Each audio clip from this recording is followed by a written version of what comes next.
Kungi yeshe chikdo trime gyaden zimbe zo rabjan kigo gyazo chudu chinche lame shabla sowade homo a guru vajra dara sumati gyana shasananda samudra shribhadra sarva siddhi hum Om a guru vajra dara sumati gyana shasananda samudra shribhadra sarva siddhi hum Om Guru Vajrad Sumati Gyana Shasana Samudra Shrivatra Sarva Siddhi Hum Trashipa Tuje Tembe Tine Yarnon Pege Drulo Zambe Zebrache Pande Lame Shala Sovade Om Guru Vajrad Sumati Muni Shasaneka Uta Vardani Shri Bhadra Varsa Manya Sarva Siddhi Hum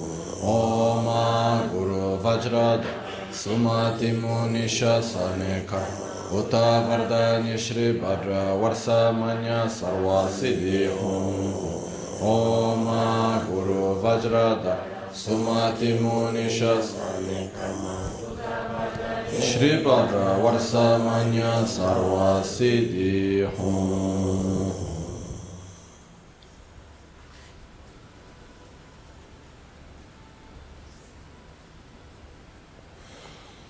Pakyuke Kudan Dagi Lu Pakyuke Kudan Dagi Lu O seu corpo sagrado e o meu corpo, ó Pai. Pakyuke Sundan Dagi Nga Pakyuke Sundan Dagi Nga A sua palavra sagrada e a minha palavra, ó Pai. Pakyuke Tudan Dagi Yi Pakyuke Tudan Dagi Yi A sua mente sagrada e a minha mente, ó Pai.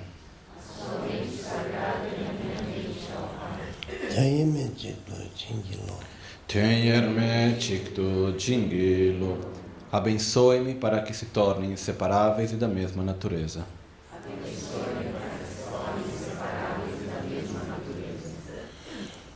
Makyuke Kudan Dagi Lu Makyuke Kudan Dagi Lu O seu corpo sagrado e o meu corpo, ó Mãe. Makyuke Sundan Dagi Nga Makyuke Sundan Dagi Nga A sua palavra sagrada e a minha palavra, ó Mãe. Makyuke Tudan Dagi Yi Makyuke Tudan Dagi Yi A sua mente sagrada e a minha mente, ó Mãe. Tayime Chikdo Chingilo Tenyerme Chikdo Jingilo Abençoe-me para que se tornem inseparáveis e da mesma natureza.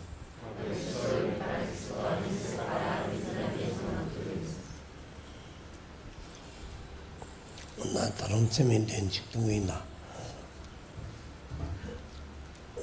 Semjen Tamje Dewadan Dewe Gyudan Dembar Kyurchi Semchen Tamchen Dewadan Dewe Gyudan Dempara Gyurchi Possam todos os seres ter a felicidade e a sua causa.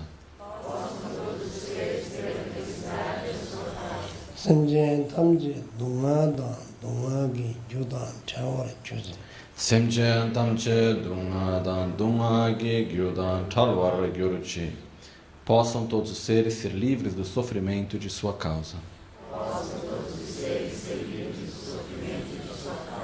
Semjen Tamje Dunga Mebe Dewadan Midawar Kyurchi Semchen Tamche Dunga Mebe Dewadan Midrelvar Gyurchi Possam todos os seres jamais se separar do êxtase que está, possam jamais separar da felicidade que está além de todo o sofrimento. Os seres se separaram da felicidade que está além de todo o sofrimento. Semjen Tamje Mirin Chadan Nidan Chawe Danyon Lanebar Kyurchi Semchen Tamche Nirin Chada Nidan Rew Tanyum La Nebra Gyurchi Possam todos os seres viver em um estado de equilíbrio contínuo, livre do extremo de atração por uns e de aversão por outros. Livre do extremo de atração por uns e de aversão por outros. Semjen tamje lösem gi dungan le soshin chayun lösem dewadan dembar kyoji. Semchen tamche lusem gi dunga le soshin chayu lusem dewa dan dembra gyurchi. Possam todos os seres se recuperar das doenças de corpo e mente e viver em um estado de saúde relativa e absoluta agora e sempre.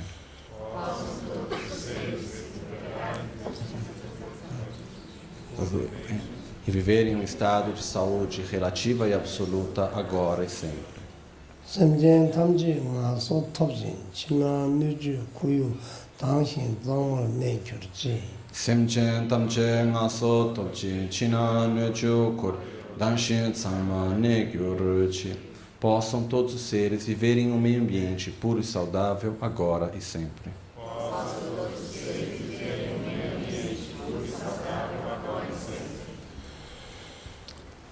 Semjen tamje da zambullingi kendro tada chinangi shete da tugun dembar kyoji. Semchen tamche dan kendro lingi kendro tada chinangi shide dan tugun dembra gyurchi.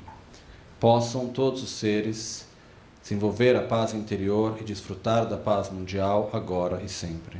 Possam todos os seres desenvolver a paz interior e desfrutar da paz mundial agora e sempre. Nangi shite ne zavlingi shite mangshi sashi temba chikdo gyurji.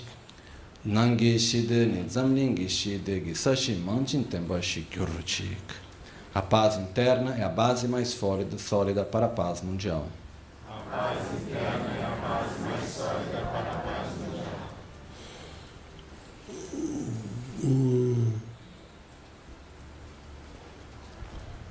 Nangi tseriba shekemuni chilabla adene tamji ishim durkyojis. Possam todos os desejos positivos se realizar através das bênçãos do cientista interior Buda Shakyamuni. Possam todos os desejos positivos se realizar através das bênçãos do cientista interior Buda Shakyamuni.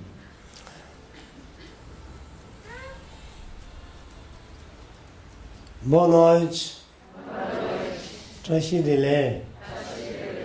Now I like to give Lama. Simona says first Lama.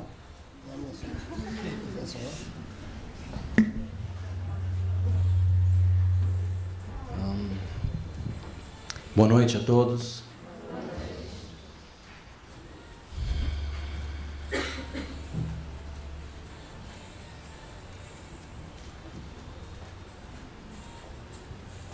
Eu estava antes pensando um pouco agora aqui sobre o que dizer, né? Raramente, quase nunca eu cheguei a preparar alguma coisa antes de começar, então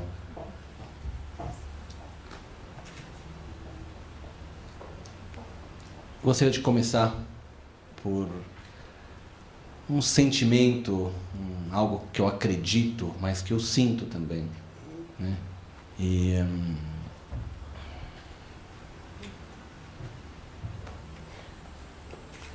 Eu não sei exatamente com que palavras colocar, mas dizendo de uma forma talvez um pouco forte, né?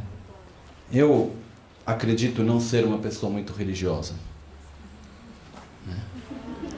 E o que eu quero dizer com isso, tá? Toda palavra tem um poder, tem um peso que ela traz por detrás, né? Mas quando eu digo não ser uma pessoa muito religiosa, no sentido que para mim a religião ela não é nada mais, nada menos do que uma ferramenta. E a ferramenta ela tem um valor que para mim é extremamente precioso, no momento no qual a gente precisa usar ela para fazer algo, né? O problema é quando a gente vai lá e a gente começa a colecionar ferramentas e guarda elas todas, nunca usa direito, e fica com todas as ferramentas, aí acaba polindo as ferramentas, deixando elas bonitas, né? Um pouco que nem aconteceu num período que eu tinha vários livros, tenho vários livros, mas agora eu voltei a ler um pouco aqueles livros. Tem uma época que eu tinha todos esses livros lindos tibetanos lá no meu quarto. Aí um dia eu olhei, eu nunca tinha tempo para ler nada. Aí eu falei, vou tirar uma foto dos livros, dar os livros para alguém que pode ler e colocar foto no lugar dos livros, né? Porque que diferença tem ter os livros e não ler eles entre ter uma foto lá? No final das contas muda pouca coisa. Se a gente tem ferramentas, mas a gente não usa essas ferramentas, elas não têm sentido. E para mim a religião é um método que a gente tem, ela é uma ferramenta. Tem várias ferramentas que vêm dentro do budismo, mas elas têm uma função, têm uma razão de ser. E eu acredito muito mais, para mim, seguir um caminho espiritual do que um caminho, digamos, religioso em si, né? No sentido que a ferramenta pode mudar, ela pode ser de um jeito, ela pode ser de outro. O importante é qual é o processo que a gente vai estar desenvolvendo no interior. Isso para mim é o mais precioso, isso para mim é o mais importante, né? E todas as vezes que eu me encontro com pessoas que estejam seguindo, acredito, da mesma forma, um caminho espiritual sincero, no qual a religião é vivida como uma ferramenta e não como um fim em si mesmo, existe uma sintonia muito grande, né? Então, para mim isso é o mais importante. E eu gostaria de partir hoje com uma regra para mim que é extremamente válida. Quanto mais passo tempo, quanto mais eu observo, mais essa regra se torna verdadeira, sólida. Sem nenhum preconceito, sem nenhum moralismo do que pode-se ou não se pode fazer, do que é certo ou do que é errado. Faça o que você quiser, contanto que funcione. Então, o fato é, não importa, quer se vestir de um jeito, quer andar de outro, quer seguir uma religião, quer seguir outra religião. O importante é que funcione. O que quer dizer que funcione? Que nos leve verdadeiramente para o objetivo que a gente tanto quer, que é o objetivo da felicidade, do equilíbrio, da paz. Porque no fundo o que a gente quer, todos nós, não importa onde for, em qual situação, em qual cultura, em qual classe social, seres humanos e animais também. O que a gente quer é ser feliz, o que a gente quer é não sofrer. Isso é o nosso objetivo principal, efetivamente, né? Então, quando eu digo o importante é que funcione, o importante é que verdadeiramente nos leve a um estado de bem-estar, a um estado de alegria, né? De satisfação, de paz. Então, isso é o princípio para mim de base. Dentro desse contexto, vamos ver então, na vida que a gente leva, na vida que a gente faz, o que funciona, o que não funciona. Na sociedade que a gente vive, o que funciona, o que não funciona. Isso, eu acho que é o ponto do qual a gente deve ter de uma certa forma de referência. Não é porque algo vem de uma cultura, ou vem de outra cultura, ou vem de uma pessoa, ou vem de outra pessoa, que seja necessariamente bom ou ruim. A gente tem que experimentar, a gente tem que testar, tem que ver, mas uma vez que a gente entende, uma vez que a gente tem a própria experiência, tem que seguir. Eu acredito dessa maneira, né? Então, hoje o assunto principal é falar sobre a cultura de paz. E o que acontece é que existem vários aspectos na sociedade na qual a gente vive que não funcionam. Em poucas palavras é isso. Se a gente quisesse fazer um bom resumo, o que seria uma cultura de paz? É uma cultura que funciona. Uma cultura violenta, uma cultura que não funciona. São aspectos da nossa vida, coisas que se faz com o objetivo de levar o ser humano a um estado de maior satisfação, ou alegria, ou bem-estar, mas que na realidade não funciona.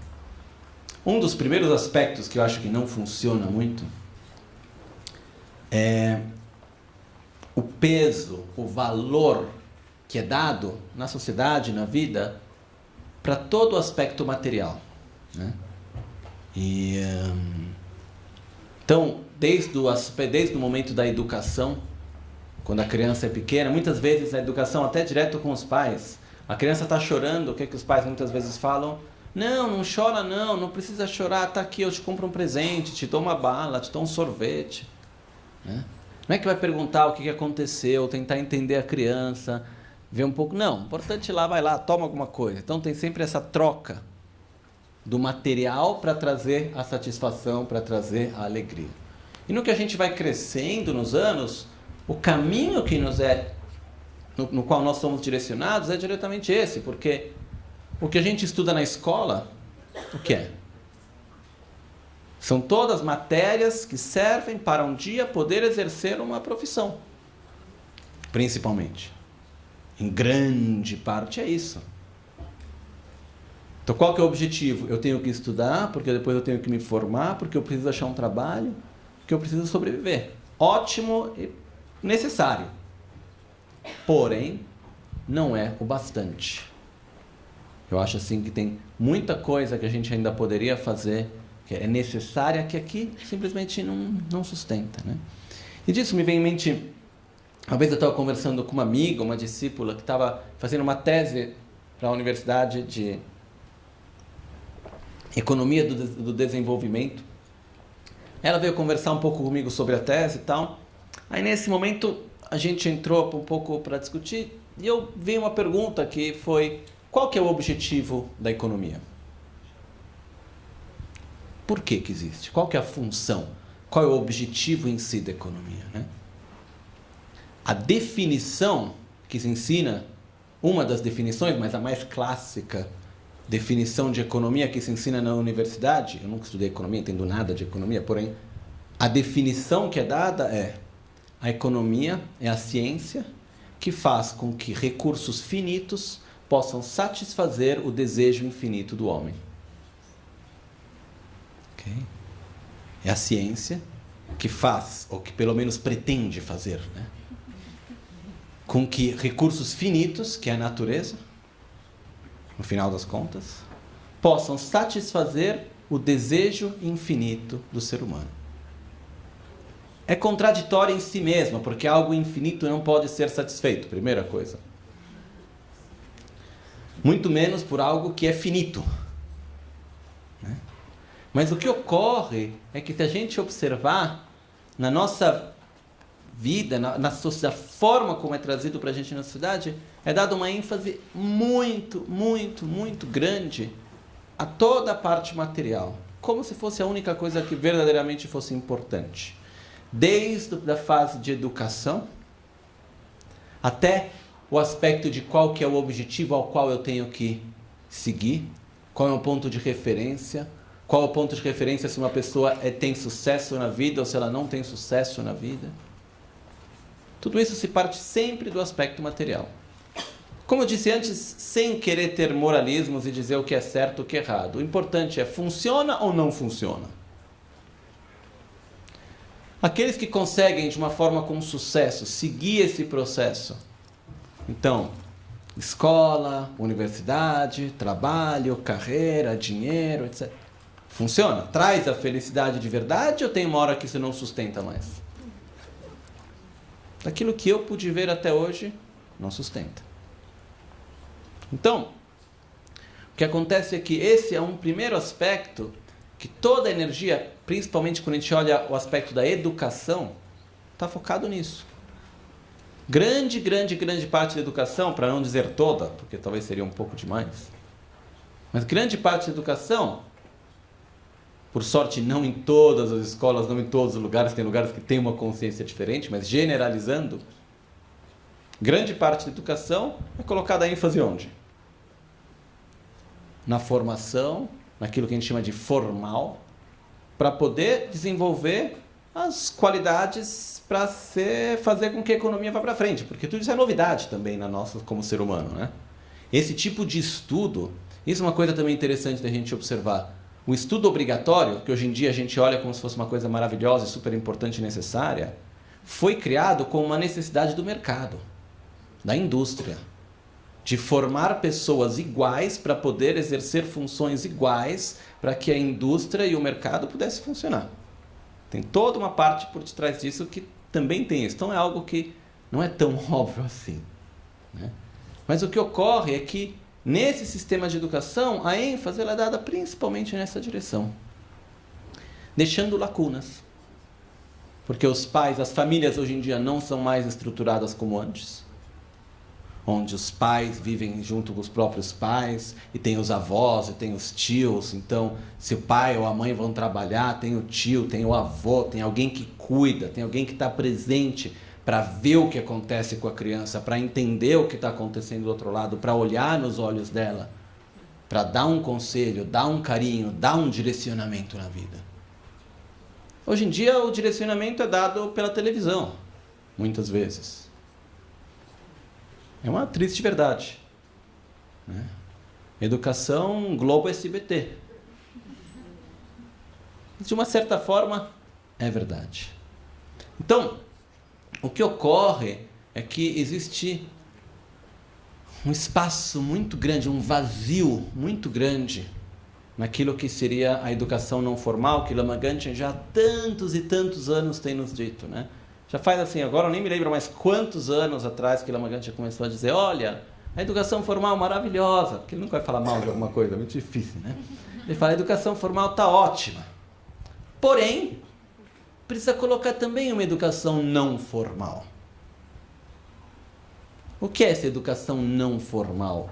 Que é o trabalho que hoje em dia a Fundação está levando. É, primeiro de tudo, ensinar a pessoa a ser uma pessoa, ensinar a pessoa a saber se observar, se conhecer, se olhar, a se relacionar um com o outro, a saber que nós temos emoções, mas que não é necessariamente que a gente tenha que sempre dar qualquer espaço a qualquer emoção que vem, a gente tem que aprender a lidar com elas também. Tem emoções que são boas, tem emoções que não são boas. Que existe uma comunicação entre nós e que a gente pode melhorar a comunicação. Que é possível nos direcionar positivamente, criar condicionamentos ou hábitos positivos na nossa vida também. E existem, digamos, entre aspas, regras que funcionam para que a gente viva numa sociedade mais pacífica, mais equilibrada, mais harmoniosa, né? Então, no momento no qual a gente vai para alguém e começa a fazer coisas extremamente simples, como, por exemplo, ensinar para essa criança ou para o adulto, porque o trabalho que é feito da Fundação não é apenas falar, que não é só o trabalho da Fundação, mas é, em geral, o próprio caminho que deve ser levado, não é apenas de ir lá e falar com as crianças, ensinar coisa para crianças. Grande parte do trabalho é ensinar os professores. Porque muitas vezes os próprios professores nunca receberam uma educação não formal. A grande maioria de nós, muitas vezes na sociedade, mais uma vez generalizando, não tivemos a educação. Educação, eu quero dizer, alguém que nos tenha guiado, alguém que tenha mostrado para nós o caminho, dado a mão, pego na nossa mão e mostrado, olha, aprende a respirar. Olha dentro de você. Respira 3 vezes antes de responder. São coisas extremamente simples, mas que faltam, que fazem toda a diferença. Então, se a gente observar o que acontece muitas vezes na sociedade, e o mesmo acontece nas salas de aula, e acontece nas famílias, entre amigos e assim por diante. Tendo a falta dessa parte não formal, cria-se uma vida que é baseada principalmente na reação. Então é completamente, você me trata mal, eu te trato mal, você faz isso, eu estou reagindo. É uma reação constante que acontece. O que acaba acontecendo? Que quando tem essa reação negativa, a pessoa que tem a reação fica mal. Aquele que vive isso também fica mal, porque vão se criando conflitos, os conflitos vão cada vez mais ficando mais sólidos. E depois, mesmo quando passou aquele momento, voltar para trás fica difícil, né? Então a gente vê situações de violência que tem entre os pais, com os filhos, nas escolas, etc., que é difícil de poder lidar com isso, né? Porque a coisa está meio cristalizada de uma certa forma. Então, no momento no qual gradualmente o professor, o pai, a mãe, quem quer que seja, cada um de nós, a gente começa a poder aprender a respirar, porque a respiração, o que é que ela traz? Ela traz a presença para o momento presente. Ela começa, um dos primeiros passos é ensinar a pessoa, levar a pessoa à consciência dela com ela mesma. Aprender a se observar, se olhar, Porque o que acontece é que muitas vezes a gente vive a nossa vida apontando o dedo para os outros à nossa volta. E dificilmente a gente para se observar e ter uma autocrítica positiva. Raro. É sempre culpa do mundo, é sempre culpa do outro, eu vou estar sempre na defensiva e no ataque. Então, quando a gente para respirar, quando a gente começa a criar espaço, não é necessariamente um processo fácil, porque muitas vezes se olhar nos olhos não é tão simples assim. Mas a gente viu que, mesmo principalmente com as crianças, tem um resultado incrível. E uma das experiências que foi vista também é que coisas que são extremamente simples e que para muitos de nós pode parecer uma coisa pequena, né? Tem um provérbio tibetano, não sei se em português tem algo parecido, mas se diz: aquele que tem só um olho, na terra dos cegos é rei. Né?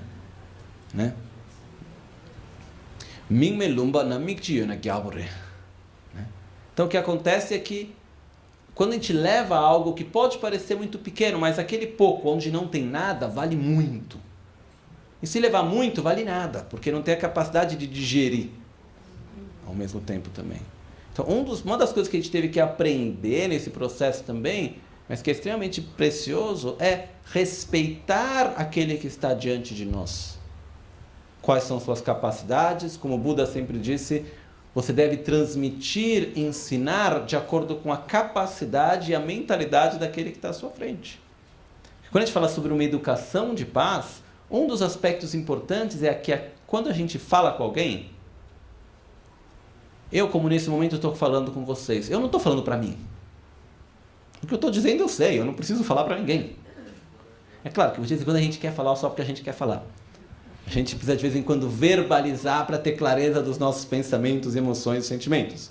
Acontece várias vezes de ouvir alguém falando, a pessoa fala, aí você vai responder, a pessoa não quer saber nada da sua resposta, ela simplesmente quer falar. Isso acontece também.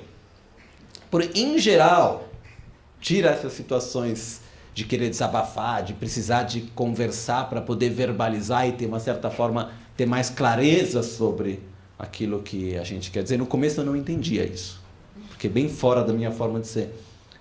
Eu, por exemplo, eu nunca vou falar com alguém de alguma coisa até que aquele não tenha clareza dentro de mim. Posso até parecer meio fechado assim para quem me conhece bem, porque eu não vou falar enquanto não tiver clareza sobre aquilo, né? Então no começo para mim era meio esquisito ver que a pessoa vinha, falava, você tentava dar valor àquilo que ela está falando, tenta responder como que é, você vê que a pessoa não está nem com a resposta porque o que ela quer, ela ainda está elaborando tudo aquilo, né?